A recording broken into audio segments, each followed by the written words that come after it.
حضور فرماتے ہیں فرشتے کسی امر میں بحث کر رہے ہیں، اللہ تعالیٰ نے فرمایا کہ محبوب یہ فرشتے کس معاملے میں بحث کر رہے ہیں؟ تو میں نے کہا لا ادری، مجھے اس کا ادراک نہیں کہ وہ کیا کہہ رہے ہیں۔ تو پھر اللہ نے اپنا دست قدرت میرے دو کندھوں کے درمیان رکھا۔ پھر کیا ہوا اس سے؟ اللہ کا دست قدرت کہہ رہے ہیں، باقی کوئی لفظ ہی نہیں ہمارے پاس۔ اس نے دست قدرت والا ہاتھ میرے دو کندھوں کے درمیان رکھا۔ یہ کون کہہ رہے ہیں؟ میرے حضور کہہ رہے ہیں، میرے رب نے دست قدرت میرے دو کندھوں کے درمیان رکھا۔ پھر ہوا کیا؟ سن لو اگلے لفظ۔ دست قدرت یہاں آیا، ٹھنڈ سینے میں پڑ گئی۔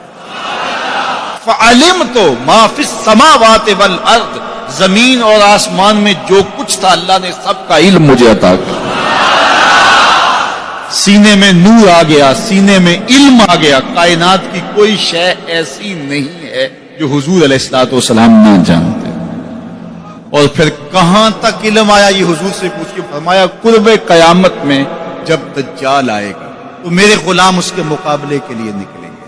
دجال کب آئے گا اللہ جانتا ہے۔ 1400 سال اس بات کو بتائے ہوئے ہو، کہا قرب قیامت میں دجال آئے گا، میرے غلام اس کے مقابلے میں نکلیں گے۔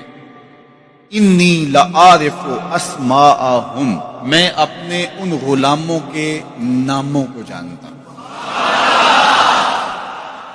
کب؟ جو قرب قیامت میں آئیں گے۔ میں آپ کے ناموں کو نہیں جانتا۔ آپ 2 سال 4 سال 5 سال سے میرے پیچھے جمعۃ المبارک پڑھ رہے ہیں، شکلوں کو پہچانتا ہوں، ناموں کو نہیں جانتا۔ کئی لوگ بڑے شوق سے کہتے ہیں جناب وہ نذیر صاحب، ندیم صاحب، فلاں صاحب، وہ آپ کے، میں کہتا ہوں تصویر دکھاؤ گے تو میں پہچانوں گا۔ تو اتنے لوگوں کے نام میں یاد نہیں رکھتا۔ تو جب میں آپ کے نام نہیں جانتا جو ہر جمعۃ المبارک کو یہاں آتے ہیں، تو جہاں 2 مہینے کے بعد درس قرآن دینے جاتا ہوں تو وہاں کے لوگوں کے نام کیسے جانوں؟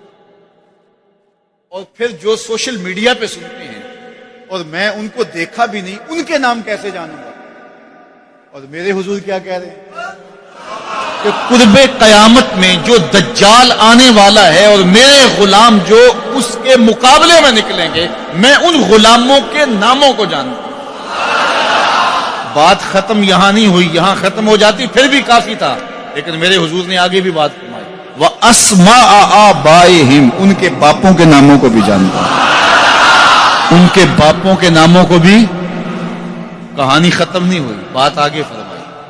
وَأَلْوَانَ خُيُولِهِمْ، جن گھوڑوں پہ چڑھ کے جہاد کریں گے میں محمد ان گھوڑوں کے رنگوں کو بھی جانتا ہوں۔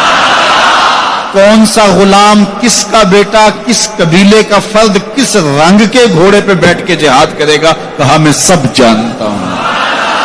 یہ کیوں جانتے ہیں؟ دست قدرت حضور کے کندھوں پہ آیا۔ وہ کہتا ہے الرحمن علم القرآن، یہ تلمیذ رحمان ہے، میں نے پڑھایا ہے۔ تو جب اس نے پڑھایا ہے تو پھر کوئی شے مخفی، محبوب سے کوئی شے پوشیدہ نہیں رکھی۔ اور اعلیٰ حضرت فرماتے ہیں کوئی نشانی باقی رہ گئی جب رخ سے نقاب بھی الٹ دیا، جب رب نے اپنا آپ بھی نہیں چھپایا تو پھر کوئی شے باقی پیچھے رہ گئی۔ لِنُرِيَهُ مِنْ آیاتنا، اس نے اپنی قدرت کی نشانی